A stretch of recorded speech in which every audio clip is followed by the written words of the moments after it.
Dan sebelumnya sudah menceritakan alur cerita film tentang Gigolo yang pertama. Dan pembukaan dulu. Halo guys, mas-mas, mbak-mbak, adik-adik, selamat datang kembali di 123. Oh lupa, maaf adik-adik, minggir dulu ya. Hehehe. Oke, jika kalian belum menonton, link di deskripsi guys. Pertama nih, pelan-pelan ya.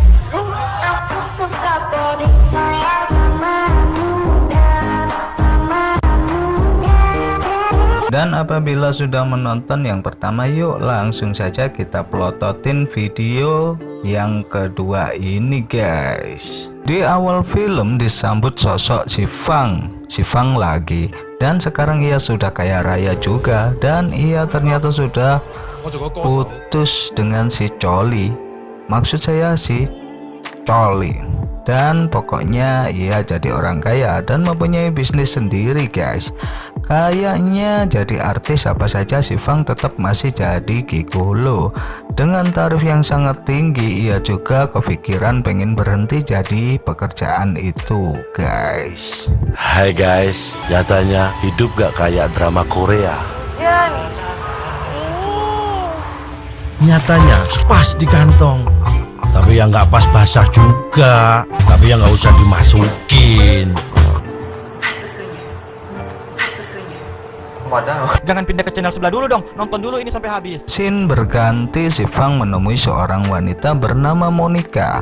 Dan si Monica ini adalah gadis yang lugu, dan ia sedang menunggu angkutan. Dan si Fang pun menawarkan tumpangan sama si Monica. Monica pun mau. Setelah si Monica sampai di tempat tujuan, mereka pun berkenalan, dan si Monica meninggalkan Fang.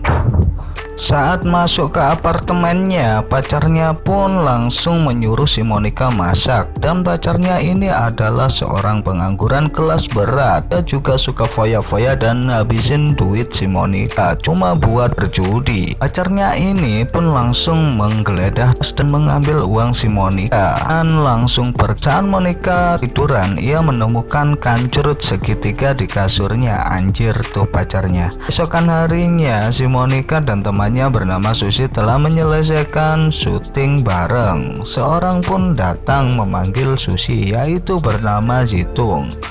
Namun ternyata si Zitung ini adalah mucikari, dan dia lagi ngajak si Susi untuk bekerja sama dirinya menjadi jajanan pria. Nah, si Susi juga mengajak si Monica buat ikut. Mau tidak mau akhirnya mau ikut.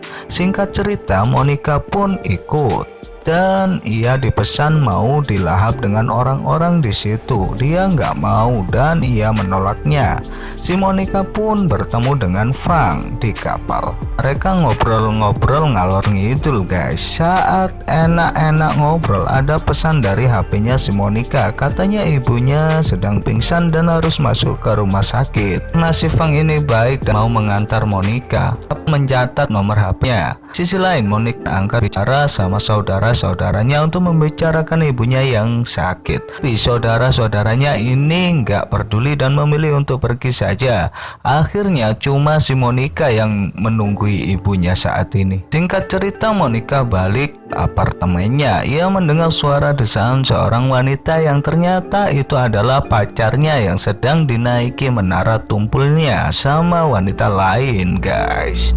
Ia pun kaget dan seketika hingga berkeringat dingin guys. Ia pun memberanikan diri untuk mengusir pacarnya itu. Pacarnya malah minta uang $30.000. Waduh, dapat uang malah digaplok dengan botol ke kepalanya. Pacarnya pun langsung terbirit-birit. Sisi lain, si Fang yang lagi santai dan teman gigolonya saat enak-enak menikmati hidup, ada wanita menemui Fang. Wanita itu bernama Isabel dan meminta tolong si Fang untuk bisa menikmati seks yang sebenarnya, tapi tanpa membobol IP atau keperawanannya. Nah, dia akan menikah beberapa bulan lagi dan cuma pengen calon suaminya saja yang boleh membobol IP selempitnya dan mencoba untuk membantu wanita tersebut. Dimulai ngajak jalan-jalan si Isabel, berkuliner dan pergi ke salah satu bar. Tetapi saat mereka memasuki bar, orang di situ melotot melihat arah ke Fang dan cewek tersebut. Dan Isabella sangat ketakutan dan meminta untuk pergi dari tempat itu. Lalu salah satu orang di situ menagih hutang kepada si Fang dan Fang pun menolak dan memukul kepala debt collector tersebut guys. Mereka pun lari dari bar itu sampai hujan-hujan kayak film India. Hehehe. Akhirnya Fang dan Isabel pun bersembunyi di mobil pickup. Saat para orang-orang gendeng itu pergi, si Fang pun langsung menciprut dan mengobok-ngobok kolam Isabel.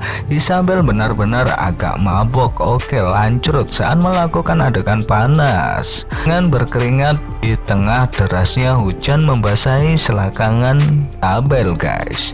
Setelah selesai mereka berdua keluar. Namun naasnya ternyata orang-orang gendeng itu mengepungnya dan bersorak.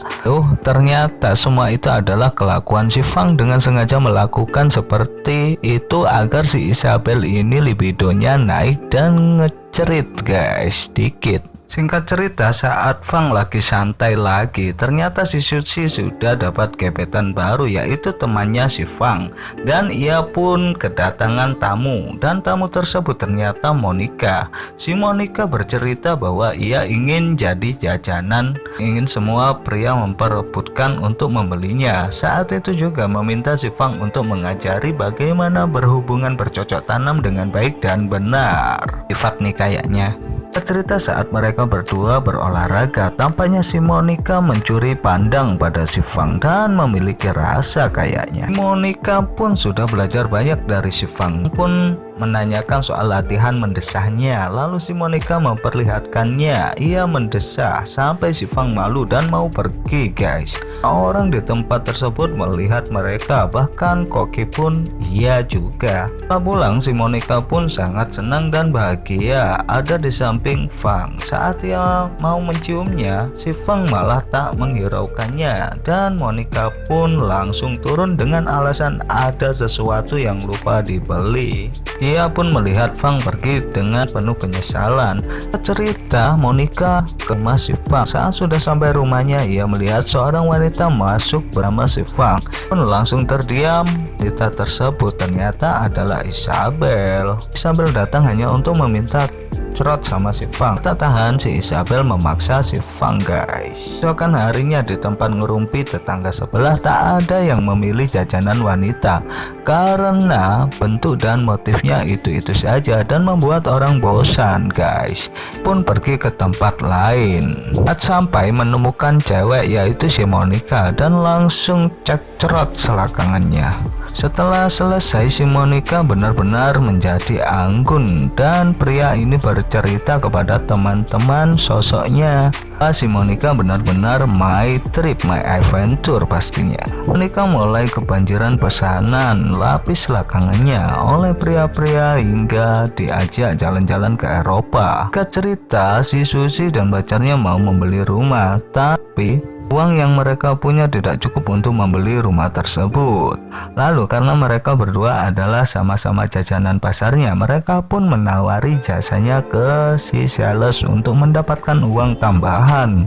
Di tempat si Monica mengajak di si Fang lagi makan sampai ia memesan kafenya. Ternyata si Monica pun menagih soal ujian sama si Fang. Ujiannya yaitu berkecerotan. Akhirnya si Monica dan Fang pun berencana untuk menikah karena saling mencintai. Di lain tempat, Suzy dan pacarnya pun mulai bekerja di rumah si Dikduk. Ternyata si Dikduk dan istrinya pun malah melakukan tragis. Bangun tidur, Monica dan Fang melihat berita mengenai peristiwa kematian mereka berdua. Cerita si Monica menemui si Hitung yang lagi merekrut jajanan baru. Ternyata itu adalah rencana mereka berdua untuk membuka mulut Hitung agar tahu bahwa awal ia memanfaatkan si Suzy dan pacar. Monica pun menemui Dikduk dan menggodanya agar bisa mengecerutnya. Si Dikduk pun mengajak Monica ke tempat lain. Lalu si Dikduk dan istrinya mulai aksinya dan ingin membunuhnya lagi. Waduh, psikopat nih. Datanglah Fang dan dia langsung menangkap mereka berdua. Singkat cerita, si Dindung dan istrinya pun ditangkap dan misi ini selesai sampai penangkapan mereka berdua, guys. Sedangkan di lain tempat, setelah Isabella menikah dengan suaminya, pun mengatakan bahwa dirinya sudah hamil dan suaminya pun langsung menggaplok Isabella karena suaminya telah bersih sejak lama.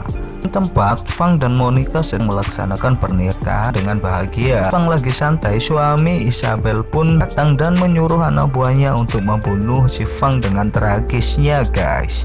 Monica lagi bayangin masa tuanya sama si Fang, malah si Fang mati duluan dengan tubuh penuh tusukan. Film pun selesai, tamat, dan jangan sampai basah. Halah.